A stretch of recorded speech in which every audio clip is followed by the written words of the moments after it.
నామమునకు మహిమ కలుగునుగాక. ప్రభువు నందు ప్రియమైన వార్లరా, దేవాది దేవుని యొక్క సన్నిధానానికి వచ్చి ఆయన యొక్క అమూల్యమైన మాటలను ధ్యానించుటకు, ఇంకా విశ్వాసంలో బలపడుటకు, స్థిరపడుటకు, అనునిత్యం దేవుని పాదముల చెంతకు చేరి ఆయన యొక్క అమూల్యమైన మాటలు వింటుంటున్న మీకందరికీ ప్రభు అయిన యేసుక్రీస్తు నామంలో శుభాభివందనములు చెల్లించుకుంటున్నాను. మంచిది ప్రియమైన వాళ్ళరా, దినదినము నూతన మాటలతో దేవుని యొక్క అమూల్యమైన మాటలను మనం ధ్యానిస్తూ ఆయనలో మరింతగా బలపడుటకు దేవాది దేవుడు కృప చూపిస్తున్న విధానాన్ని బట్టి దేవాది దేవునికి కృతజ్ఞతాస్తుతులు చెల్లించవలసిన వారమై ఉన్నాం. ఏదో ఒక మాట మన హృదయాలను తాకి మన అంతరంగంలో దాగి ఉన్న మస్టును, అంటే అవిశ్వాసము ఏదైనా మనలో కలిగి ఉంటే ఈ పనులు మేము చేయగలమా, ఈ కార్యాన్ని మేము జరిగించగలమా, ఈ శోధనలో నుంచి ఇబ్బందులో నుంచి మేము బయటపడగలమా, మా కుటుంబం అభివృద్ధిలోనికి వస్తుందా రాదా అని సందేహాలు ఎన్నో మదిలో మెదులవుతున్నప్పుడు ఎప్పుడైతే వాక్యం మనం ధ్యానిస్తామో ఆ వాక్యం మనను బలపరిచి మనలో ఉన్న అవిశ్వాసాన్ని అంతటిని తొలగించి ఒక మంచి విశ్వాసాన్ని కలిగిస్తుంది వాక్యం. ఎందుకంటే మన బాధలలో, మన బలహీనతలలో దేవుని వాక్యం మనల్ని ఆదరించేదిగా ఉంది. ఆ వాక్యాన్ని మనం ప్రేమిస్తున్నాం. వాక్యము దేవుడై ఉన్నాడు కాబట్టి, దేవుని మనం ఎంతగానో ప్రేమిస్తున్నాం కాబట్టి దేవుడు కూడా మనల్ని ప్రేమిస్తూ దినదినము ఆయనలో బలపడుటకు మనకు కృప చూపిస్తున్న విధానానికి దేవునికి మనము రుణస్థులమై ఉన్నాం. మంచిది ప్రేమైన వార్లరా, ఈ దినకాలం దేవాది దేవుడు ఏర్పాటు చేసుకున్న అంశభాగం ఏదనగా దేవుని మీద అలిగి పతనమైన వారు. దేవుని మీద అలిగి పతనమైన వారు. పతనం అంటే పడిపోవడం, నాశనం అయిపోవడం. అలాంటి వారు మళ్ళీ తిరిగి అభివృద్ధిలోనికి వచ్చే స్థితి లేదు. దేవుని మీద అలిగి పతనమైన వారు కొందరైతే దేవుని యందు నలిగి, అంటే దేవుడు చేసే ప్రతి కార్యానికి పరీక్షకు నలిగి ఆశీర్వదించి అభివృద్ధి చెందిన వారు కొంతమంది ఉన్నారు. పరిశుద్ధ గ్రంథంలో చాలామంది ఉన్నారు. మచ్చుకు సమయానుకూలంగా కొంతమందిని ఏర్పాటు చేసుకున్నారు. ఎందుకంటే అందరినీ ధ్యానించడానికి సమయం సరిపోదు. కొంతమంది దేవుని ద్వారా మేలులు పొంది, ఆయన ద్వారా అనేకమైన మేలులు పొంది కూడా ఏదన్నా కానీ ఒక ఇబ్బందికరమైనది ఏదన్నా ఎదురైనప్పుడు దేవుడు మాకేం చేసినాడు అని అలిగి విశ్వాసంలో నుంచి పక్కకు పోయే వాళ్ళు చాలామంది ఉన్నారు. నేను చాలా సందర్భాలలో జ్ఞాపకం చేసే ఉన్నాను. ఏమంటే మామూలుగా మనం మాట్లాడుకుందాం, మన పిల్లలు మన మీద అలిగి ఎంతసేపు ఉంటారండి? అందరము తల్లిదండ్రులమే కాబట్టి మనకు బాగా తెలుసు. పిల్లలు వాళ్ళు అడిగినది ఏదన్నా కొనియకపోయినా, వాళ్ళు అడిగినది ఏదన్నా ఇవ్వకపోయినా అలుగుతారు. మనం పిలిచినా మాట్లాడరు. ముడుచుకొని ఒక పక్కన కూర్చోవడమో, లేదంటే గదులు దండిగా ఉంటే వాళ్ళ రూమ్లలోకి వెళ్ళి కూర్చోవడమో, మౌనంగా ఉంటారు. ఎంత పిలిచినా పలకరు. అలా కొంతసేపు, కొందరైతే మొండిగట్టాలైతే కొన్ని దినాలు ఉంటారు అట్లనే. పసిపిల్లలే అట్లా ఉంటే భార్యాభర్తలు కూడా, భర్త ఏదైనా ఒక మాట అనగానే ఒకవేళ అది తారాస్థాయిలో ఆ గొడవలు జరిగినాయంటే వారాలు, నెలలు, ఎన్ని దినాలైనా మాట్లాడుకోకుండా అలిగి పక్కన ఉంటారు. భర్తలు కూడా అలాగే ఉంటారు. ఈ కొన్ని కుటుంబ పరంగా ఉంటాయి. అదే దేవాది దేవుని మీద అలిగితే మనం ఏమన్నా సాధించుకోగలమా? దేవునికి ఏం నష్టం లేదు. దేవుని మీద అలిగితే నష్టమంతా మనకే కలుగుతుంది. బిడ్డలు మన మీద అలిగితే 1 గంట 2 గంటలుండి తిరిగి వాళ్ళ కడుపు మారితే అమ్మా నాన్న అంట దగ్గరికి వస్తారు. ఒకవేళ భార్య భర్త మీద అధికమైన ప్రేమ ఉంటే, అయ్యో నేను చేసే తప్పు కదా, తిరిగి భర్త దగ్గరికి వచ్చి క్షమాపణ అడిగి ఇంకెప్పుడు అలా ఉండనిలేండి, నువ్వు చెప్పినట్లే చేస్తానని తిరిగి కలిసిపోవడము. భర్త కూడా నేనేదో కోపంలో ఉండి ఆవేశంతో మాట్లాడినాను, సరి చేసుకుందాం, సమాధానం పడదామని ఇలా. దేవునితోనే అలిగితే దేవునికి ఏమన్నా నష్టాలు కలుగుతాయా? దేవునికి ఏం నష్టం కలగదు. ఆయన అయితే మంచివారికి అవే ఆశీర్వాదాలు ఇస్తాడు, చెడ్డవారికి అవే ఆశీర్వాదాలు ఇస్తారు. అవి పొందుకోవడం మనలో ఉంది. ఇక్కడ నేను ఏర్పాటు చేసుకున్న కొంతమంది దేవుడు వారిని అధికంగా ఆశీర్వదించినాడు, ఎనలేని మేలులతో వారిని నింపినాడు, మమ్మల్ని ఆశీర్వదించినాడు, అభివృద్ధి పరిచినాడు. ఆయన ద్వారా మేము అనేకమైన మేలులు పొందుకున్నాం, మా కుటుంబాలు అభివృద్ధి చెందినాయి. అలాంటి స్థితిలో ఉన్న మేము దేవుని మీద అలగడం ఎందుకు అని వాళ్ళ హృదయాలు మార్చుకోలేదు, కానీ దేవునికి దూరంగా వెళ్ళిపోయి వాళ్ళ జీవితం పతనావస్థలోకి చేరుకున్నారు. మొదటిగా ఎవరు అలిగినారో పరిశుద్ధ గ్రంథాన్ని చదువుదాము. మీ పరిశుద్ధ గ్రంథాలు తెరిచినట్లయితేనా పరిశుద్ధ గ్రంథం నుండి పాత నిబంధన గ్రంథము ఆదికాండము 4వ అధ్యాయము 8వ వచనంలో ఈ రీతిగా దేవుని మాటలు సెలవిస్తున్నాయి. కయీను తన తమ్ముడైన హేబేలుతో మాటలాడెను. వారు పొలములో ఉన్నప్పుడు కయీను తన తమ్ముడైన హేబేలు మీద పడి అతనిని చంపెను. ఏమంటున్నారు ఇక్కడ ఇద్దరు ఉన్నారు, అన్నా తమ్ములు, కయీను, హేబేలు. ఎవరి సంతానము? ఆదాము హవ్వ యొక్క సంతానం. దేవుడు వాళ్ళని దర్శించి ఏదెన్ తోటలో నుంచి బయటకు వచ్చినప్పుడు, వారి జీవనాన్ని సాగిస్తున్నప్పుడు దేవుడు వాళ్ళని దర్శించి బహుమానంగా ఇచ్చిన బిడ్డలు కయీను, హేబేలు. కయీను అయితే ఏం చేస్తున్నాడు? వ్యవసాయం చేస్తున్నాడు. హేబేలు అయితే గొర్రెల మందగా ఉండి కాపరిగా ఉన్నాడు. వారి జీవితం సాగిపోతున్నప్పుడు ఒకానొక దినాన 4వ అధ్యాయం మొత్తం మనం చదివినట్లయితే మనకు బాగా అర్థమవుతుంది, చాలాసార్లు చదివే ఉంటాం. దేవుడు మాకు సమృద్ధి పంటని ఇచ్చినాడు, మా కుటుంబం సమృద్ధిగా ఉంది, మేమంతా ఆశీర్వాదకరంగా ఉన్నామని వారు అనుకొని దేవునికి అర్పణ ఇవ్వడానికి ఈ అన్న తమ్ములు సిద్ధపడ్డారు. అర్పణ ఇచ్చే విషయంలో కొలత ఏమీ లేకోకుండా హేబేలు తన దగ్గరున్న మందలో శ్రేష్టమైన వాటిని, కొన్ని గొర్రెలను తీసుకొని వెళ్ళి దేవునికి బలి అర్పణగా ఇచ్చినాడు. హేబేలు ఇచ్చిన అర్పణ దేవునికి చాలా ఇంపుగా ఇష్టంగా అయింది. ఎందుకంటే తనకు దగ్గరున్న వాటిలో మంచి వాటిని, అరే ఇది బాగుంది, నేను పెట్టుకుంటాను, ఎప్పుడన్నా నేను భోజనం చేసుకోవడానికి ఇది నాకు ఉపయోగపడుతుంది అని ఆలోచించలేదు. తన దగ్గర ఉండేది శ్రేష్టమైన వాటిని దేవునికి అర్పించినాడు.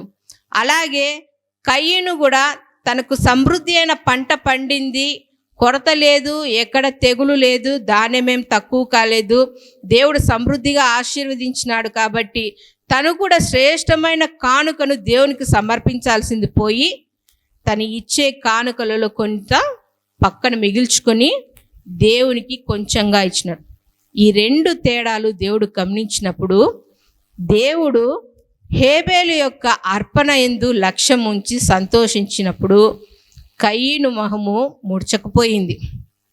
ఆ కింద వచనాలలో అంటున్నాడు, 6వ వచనంలో, కయీనుతో నీకు కోపమేలా, ముఖము చిన్నబుచ్చుకొని ఉన్నావేమి, నీవు సత్క్రియ చేసిన ఎడల తలెత్తుకొనవా, సత్క్రియ చేయని ఎడల వాకిట పాపము పొంచియుండును.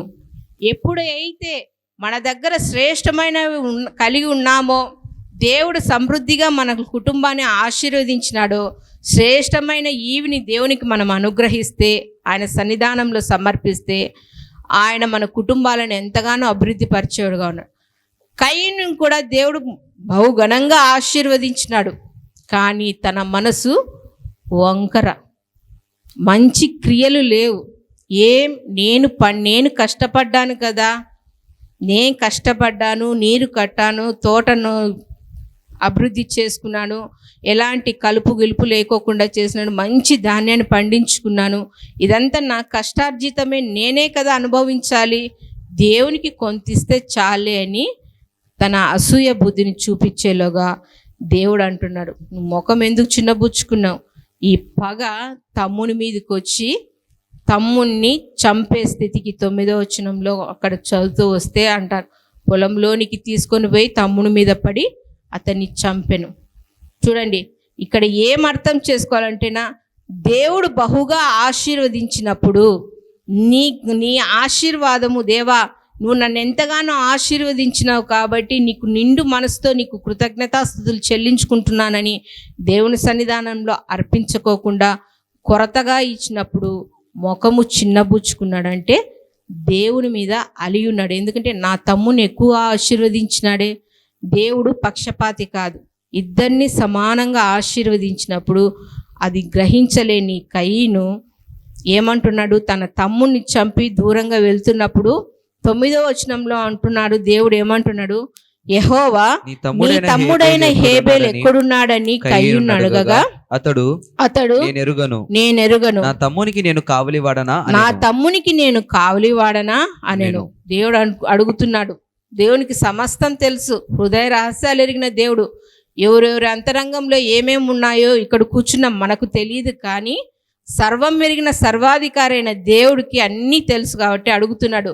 కయీను నీ తమ్ముడు ఎక్కడ అంటే, నా తమ్ముడేమో నాకేం తెలుసు, నేనేమన్నా కాపలానా అన్నప్పుడు అంటున్నాడు దేవుడు, నీ తమ్ముని యొక్క రక్తం మొరపెడుతుంది, తీర్పు తీర్చమని మొరపెడుతుంది అన్నప్పుడు కయీను అంటున్నాడు, నేను తప్పు చేసినాను, నన్ను క్షమించు అని దేవుని సన్నిధానంలో అడక్కోకుండా దేశ తిమ్మరే దేవుని మీద అలిగి దేశాలు పట్టుకొని వెళ్ళిపోయినాడు. మనకి ఏమర్థం అవుతుందంటే, దేవుడు నీకు ఏదైతే సమృద్ధిగా ఇచ్చినాడో ఆ సమృద్ధిలో కుచింత బుద్ధి అంటారు, పిసినారితనం లేకోకుండా నీకు కలిగిన వాటినన్నింటినీ దేవునికి సమర్పించాలి. అలా సమర్పించుకోకుండా దేవుని మీద అలిగి దేశాంతరం వెళ్ళిపోయినాడు కయీను. అలాగే ఇంకొక వ్యక్తిని కూడా దేవుడు ఆశీర్వదించినాడు.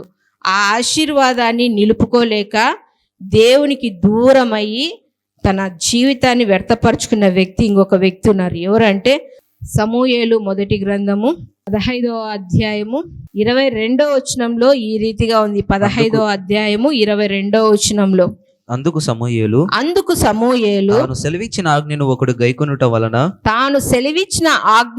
గైకొనుట వలన యెహోవా సంతోషించున్నట్లు ఒకడు దహన బలులను అర్పించుట వలన ఆయన సంతోషించున. ఆలోచించుము బలులు అర్పించుట కంటే ఆజ్ఞను గైకొనుటయు పొట్టేళ్ల క్రొవ్వును అర్పించుట కంటే మాట వినుటయు శ్రేష్టము. ఇక్కడ మనకు బాగా తెలిసిన వ్యక్తులే ఎవరు? సౌలు, సమూయేలు సౌలుతో అంటున్నాడు, దేవుడి మాట సెలవిచ్చినాడు, అమాలేకులతో యుద్ధం చేసి ఆ దేశాన్నంతా పాడు చేసి దాంట్లో ఏ వస్తువును కూడా నువ్వు తీసుకొని రావద్దు, అది శపితమైంది అన్నప్పుడు దైవజనుల యొక్క మాట విని సమూయేలు యుద్ధానికి వెళ్ళిపోయినాడు. సౌలు యుద్ధానికి వెళ్ళినప్పుడు అమాలేకులలో అందరినీ హతం చేసిన అక్కడ ఆ రాజు పేరు ఆగగు, అతని ప్రాణాలతో బంధించి అక్కడ బలిష్టమైన జంతువులను పశువులను అన్నింటినీ తీసుకొని వచ్చి నాశకరంగా ఉండే వాటిని అన్నింటినీ దహించి వేసినాడు. అంటే అక్కడ అంతా దేశాన్ని అంతటిని పాడు చేసి వచ్చినప్పుడు సమూయేలు గారు సౌలు గారిని కలుసుకోవడానికి వచ్చినాడు. ఆయన వస్తున్నప్పుడు అక్కడ పశువుల యొక్క రంకెలు వినపడుతుంటే సమూయేలు గారు రాజుని అడుగుతున్నాడు, అయ్యా దేవుడు నీకేం చెప్పినాడు, నువ్వు ఏం చేసినావు అంటే, అంతటినీ నేను నాశనం చేసి వచ్చినానంటే, సరే అక్కడ వినపడుతున్న పశువుల యొక్క శబ్దాలు ఏమిటంటేనా అవి బలి అర్పించడానికి తీసుకొని వచ్చినాము అని. అప్పుడు సమూయేలు గారు అంటున్నాడు, ఏమని మాట్లాడుతున్నాడు, ఆ బలులు అర్పించుట కంటే ఆజ్ఞను గైకొనుటయు పొట్టేల క్రొవ్వు అర్పించుట కంటే మాట వినుటయు శ్రేష్టం. ఎప్పుడైతే దేవుని మాట మనం వింటామో మనం శ్రేష్టకరంగా ఉంటాం. దేవుని మాట వినుకోకుండా మన ఆలోచన ప్రకారంగా నడుచుకున్నట్లయితే మన స్థితి అధోగతిగా ఉంటుంది. సౌలు ఎప్పుడైతే దేవుని మాట తిరస్కరించి జనుల మాట విని వాటినన్నింటినీ తీసుకొని వచ్చినాడో అక్కడే తనకు పతనం మొదలైంది. దైవజనులు హెచ్చరిస్తున్నాడు, అయ్యా నువ్వు మాట తప్పిపోతున్నావు, నువ్వు అతిక్రమంలోనికి వెళ్తున్నావు, ఆజ్ఞ మీరిపోతున్నావు, నువ్వు సరి చేసుకున్నప్పుడు సరి చేసుకోకుండా కానీ నువ్వు నాకు ఇక్కడున్న జనులందరి దగ్గర నన్ను గణపరచు అని దైవజనులకే సలహా ఇస్తున్నాడు. ప్రియమైన వాళ్ళరా, దేవుడు అంటున్నాడు మాట చాలా శ్రేష్టమైంది. ఒక వ్యక్తిని అనాలోచితంగా ఎవరు మాట్లాడకూడదండి. దేవుని మాట సెలవిస్తుంది. ఏదైనా ఒక మాట మాట్లాడినామంటే అది తిరిగి వెనక్కి తీసుకోలేం. సౌలు దైవజనుల యొక్క మాటను తిరస్కరించి తన ఇష్టానుసారంగా జీవించి చివరికి సౌలు యొక్క జీవితం ఎలా ఉందంటే ఆత్మహత్య చేసుకునేంత స్థితికి తెచ్చుకున్నాడు. దేవుని మీద అలిగినాడు. సౌలు ఎప్పుడైతే ప్రవక్త అయిన సమూయేలు మాట గద్దించినాడో ఆ మాటను పట్టుకొని మరి ఎప్పుడు కూడా దైవజనుల యొక్క మాట వినలేదు, సమూయేలును కానీ దర్శించలేదు, ఆయన ఆలోచన తీసుకోలేదు.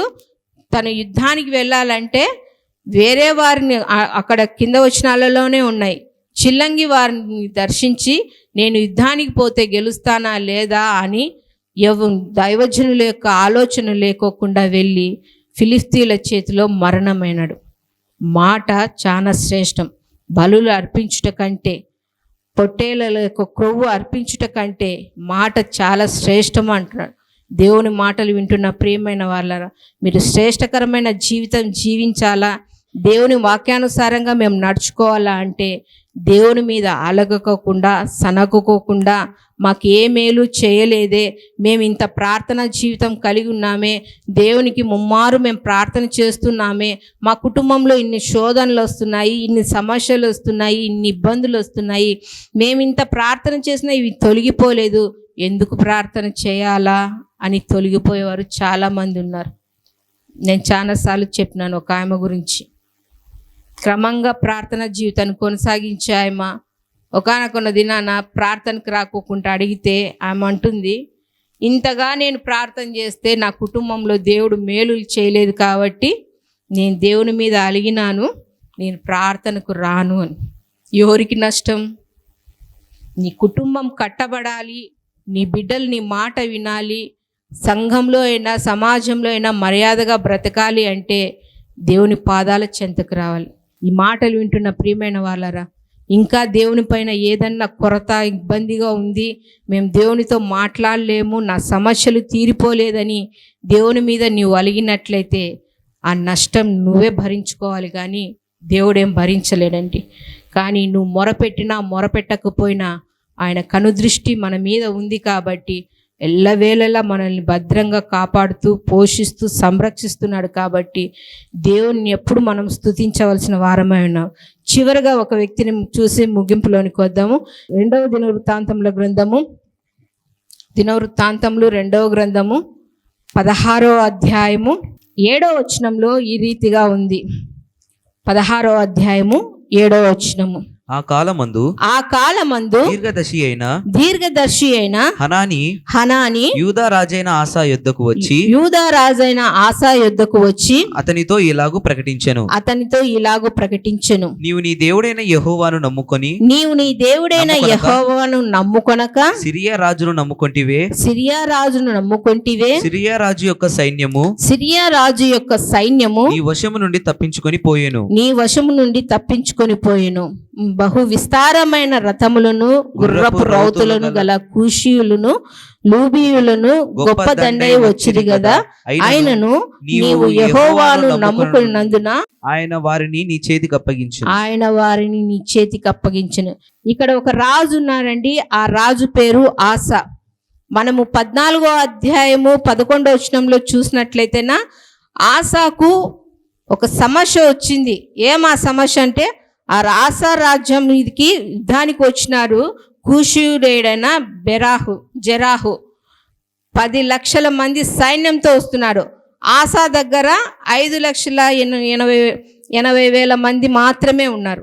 ఈయన 10 లక్షలతో వస్తున్నప్పుడు ఎవరిని ఆశ్రయించినాడు ఆసా అంటే ఈ 11వ వచనంలో చూసినట్లయితేనా దేవుని ఆశ్రయించి దేవా నాకేమి దిక్కు తోచలేదు, ఇంత సైన్యం వస్తుంది, సహాయం చేయనైనా అని 11వ వచనం నుంచి 12వ వచనాలు చూసినట్లయితేనా దేవుని సన్నిధానంలో మొరపెట్టి విజయాన్ని పొందుకున్నాడు ఆసా. అంటే దేవుని ద్వారా మేలులు పొందుకున్నాడు. మేలులు పొందుకున్న ఈ ఆస తిరిగి మరొకసారి యుద్ధానికి వచ్చినప్పుడు మనం చూసినట్లయితేనా దేవుణ్ణి ఆశ్రయించుకోకుండా 16వ అధ్యాయంలో చూసినట్లయితేనా వేరొక రాజును ఆశ్రయించినాడు. సమస్య వచ్చినప్పుడు దేవుని ఆశ్రయించినాడు, మేలులు పొందుకున్నాడు. సమస్య తీరిపోయినాక ఇంకొక సమస్య వచ్చినప్పుడు, మొదట నాకు సమస్య వచ్చినప్పుడు దేవుడు నన్ను దర్శించి నాకు మేలు చేసినాడు, సహాయం చేసినాడు. ఈసారి కూడా నేను దేవుని పాదాలు గట్టిగా పట్టుకుంటానని దేవుని సన్నిధానానికి రాలేక మనుషుని ఆశ్రయించినప్పుడు అక్కడ ప్రవక్త అంటున్నాడు, నువ్వు దేవుని నమ్ముకొనక మనుషుని నమ్ముకున్నావు చూడు, నీ రాజ్యాన్ని అంతటినీ దేవుడు కొల్లగొడతాడు. అయినా కానీ దేవుడు నీ పక్షాన ఉండి యుద్ధం చేసి నీకు మేలు చేస్తాడని 7వ వచనంలో ఈ ప్రవక్త చెప్తాడు. అలా చెప్పినప్పుడు తన మనసును మార్చుకోలేదండి. 12వ వచనంలో చూసినట్లయితేనా ఆస తన ఏలుబడి యందు 39వ సంవత్సరమున పాదములలో జబ్బు పుట్టి తాను బహు బాధపడినను దాని విషయములో యెహోవా యొద్ద విచారణ చేయక వైద్యులను పట్టుకొనెను. చూడండి, తన జీవితంలో తన రాజ్యంలో సంభవించిన ప్రతి దానిని బట్టి దేవుని ఆశ్రయించి దేవుని దగ్గర మేలులు పొందుకున్న ఆశ తనకు జబ్బు వస్తానే వైద్యులను పట్టుకున్నాడే కానీ దేవుని పాదముల చెంతకు రాలేదండి. చాలామంది చేసే పొరపాటు అదేండి. ఏదన్నా కానీ కొద్దిపాటి అనారోగ్యమైన ఏదన్నా ఇబ్బందులైనా ఎదురైతే ఫస్ట్ లోకం వైపు చూస్తారే కానీ దేవుని సన్నిధానాన్ని చూడలేరండి. దేవుని పాదంలో చెంతకు రాలేరు. నాకు ఈ ఇబ్బంది కలిగింది, నా కుటుంబంలో నా బిడ్డలకు ఈ వ్యాధి వచ్చింది, దేవా నన్ను స్వస్థపరచు అని దేవుని పాదాలు పట్టుకున్నారు కానీ వెంటనే హాస్పిటల్కి పరిగెత్తారు. వైద్యులనిచ్చింది దేవుడే. ఫస్ట్ దేవుణ్ణి ఆశ్రయించి దేవుని దగ్గర మేలు పొందుకున్న తర్వాత తిరిగి వైద్యుల దగ్గరికి వెళ్తే పరమ వైద్యుడు మన బిడ్డల్ని స్వస్థపరుస్తారండి. అలా కాకోకుండా దేవుని ఆశ్రయించుకోకుండా దేవుని నిర్లక్ష్యం చేసి వెళ్తే ఆశ ఆ కురుపుతో చనిపోయినాడండి, దేవుని దగ్గర విచారణ చేయక. ప్రియమైన వాళ్ళరా, ఈ మాటలు వింటున్న ప్రియమైన వాళ్ళరా, దేవుని ఆశ్రయించండి. ఆయన చేసిన ప్రతి మేలులను బట్టి, ఉపకారములకు బట్టి దేవుని ఎల్లప్పుడూ స్తుతులు చెల్లిస్తూ ఉన్నట్లయితేనా ఇంకా మనల్ని మన కుటుంబాలని దేవుడు అభివృద్ధి పరిచేవాడుగా ఉన్నాడు. ఆయన మీద అలిగితే వ్యాధి వచ్చిందనో, బాధ వచ్చిందనో, ఇరుకు వచ్చిందనో, ఇబ్బంది వచ్చిందనో, కష్టం వచ్చిందనో, నష్టం వచ్చిందనో, నా కుటుంబం అంతా పతనావస్థలోకి వెళ్ళింది, దీని అంతటికి కారణం నేనే అని గ్రహించలేక దేవుని మీద నింద వేసి దేవునికి దూరం అయిపోయి పతనం అయిపోయే వాళ్ళుగా ఉన్నారు. ఇక్కడ మనం చూసినాం, కయీను తన తప్పిదాన్ని ఒప్పుకున్నట్లయితేనా తన పేరు ఇంకా నిలిచి ఉండేది, మంచి జీవితాన్ని జీవించేవాడు. అలా తన తప్పిదాన్ని ఒప్పుకొనక దేవునికి దూరం అయిపోయి దేశ తిమ్మరైపోయినాడు. అలాగే మనం చూసినట్లయితే నా సౌలు దైవజనుల యొక్క హెచ్చరికను స్వీకరించినట్లయితే నా ఆత్మహత్య చేసుకోకుండా మంచి మరణాన్ని పొందుకునేవాడు. కానీ దైవజనుల యొక్క మాటను నిర్లక్ష్యపరిచి ఆ మాటను స్వీకరించుకోకుండా తన జీవితం ఆత్మహత్య చేసుకోవడానికి కారణమైంది. అలాగే మనం ఆశాను చూసినట్లయితేనా ఒకప్పుడు దేవుడు నా పక్షాన ఉండి ఎన్నో యుద్ధాలలో విజయాన్ని పొందించిన దేవుణ్ణి నేను మర్చిపోయి మనుషులను ఆశ్రయించినాను. వారిని ఆశ్రయించినప్పుడు దేవుడు నాకు ఈ గాయం వచ్చింది, తిరిగి నా తప్పిదాన్ని తెలుసుకొని దేవుని సన్నిధానంలో నేను మొరపెట్టుకొని స్వస్థత పొందుకుంటాను అనుకోకుండా దేవుని దగ్గర విచారణ లేకోకుండా, విచారణ అంటే ప్రార్థన, దేవుని సన్నిధానంలో మాటలే లేకోకుండా దేవునికి దూరం అయిపోయి మరణమైపోయినాడు. ఈ మాటలు వింటున్న ప్రియమైన వాళ్ళరా, మనం అలా ఉండకూడదండి. ఎన్ని బాధలు వచ్చినా, ఎన్ని ఇబ్బందులు వచ్చినా దేవుని సన్నిధానంలో ఉండి, దేవా నువ్వు నా పక్షాన ఉండి అనేకమైన మేలులు నాకు జీవితంలో చేసినావు, నేను ఎల్లప్పుడూ నీకు కృతజ్ఞుడుగానే ఉంటాను, కానీ నీ మీద అలగక సొలగక గొనక్కోకుండా నాకు మంచి బుద్ధిని తండ్రి అని ఆయన సన్నిధానంలో ప్రార్థన చేద్దాం. దేవుని చిత్తమైతే దేవుని సన్నిధానంలో అణిగిన వ్యక్తులు వారి జీవితాలు ఎంత అభివృద్ధి ఉన్నాయో రేపటి దినకాలంలో ధ్యానం చేసుకుందాం, ప్రార్థన చేసుకుందాం. మహాఘనుడు అయిన మా ప్రియా పరలోకపు తండ్రి, మీ ఘనమైన నామమునకు స్తోత్రములు చెల్లించుకుంటున్నాం దేవా. ఇంతవరకు మీ కృపలో, మీ దయలో మమ్మల్ని అందరినీ సజీవు లెక్కలో నిలిపి మీ శ్రేష్టమైన మాటలను ధ్యానించిన మాటలు మా హృదయంలో పదిలపరుచుకుని మీ వాక్యానుసారంగా జీవించే మనసును, బ్రతుకును మాకందరికీ అనుగ్రహించండి నైనా. అవును తండ్రి, మీ మీద అలిగిన వ్యక్తులు, వారి జీవితాలు, వారి కుటుంబాలు ఎంత పతనమైన స్థితిలో దిగి ఉన్నాయో మేము ధ్యానించి ఉన్నాం నాయన. దేవా, అట్టి వారిలో మమ్మల్ని జమ చేయక ఎల్లవేళలా తండ్రి దీన మనసు కలిగి తండ్రి మీ బలిష్టమైన చేతుల క్రింద మేము ఉండుటకు తండ్రి సహాయం చేయమని ప్రార్థిస్తున్నాం నాయన. అవును తండ్రి, అల్పమైన మా జీవితాలలో తండ్రి ఎన్నో ఘనమైన కార్యాలు చేసిన గొప్ప తండ్రి మీకు స్తోత్రం నాయన. మీ నుంచి మేము అనేకమైన మేలులు పొంది ఉన్నాం నాయన. ఆ మేలులను తండ్రి మేము మరచిపోక కృతజ్ఞహీనులుగా ఉండకోకుండా తండ్రి ఎప్పుడు తండ్రి మీ పాదాల చెంత స్తుతులు చెల్లిస్తూ కృతజ్ఞతాస్తుతులు చెల్లించుకుంటూ ఉండేందుకు తండ్రి సహాయం చేయమని ప్రార్థిస్తున్నాం నాయన.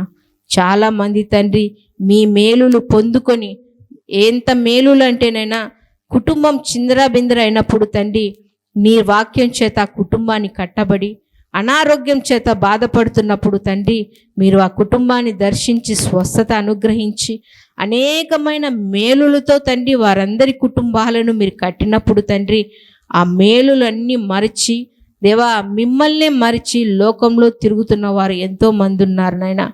వారి యొక్క కఠినమైన హృదయాన్ని మార్చి తండ్రి దేవా మెత్తని హృదయాన్ని కలిగి తండ్రి మీ మేలులు స్మరణ చేసుకొని మీ పాదముల చెంత సాగిలపడి మీకు మొరపెట్టుకునే బిడ్డలుగా ఉండుటకు తండ్రి సహాయం చేయమని ప్రార్థిస్తున్నాం నాయన. చేరొచ్చిన ప్రతి బిడ్డలను తండ్రి మీ కృపాహస్తాలకు అప్పగించుకుంటున్నాం నాయన.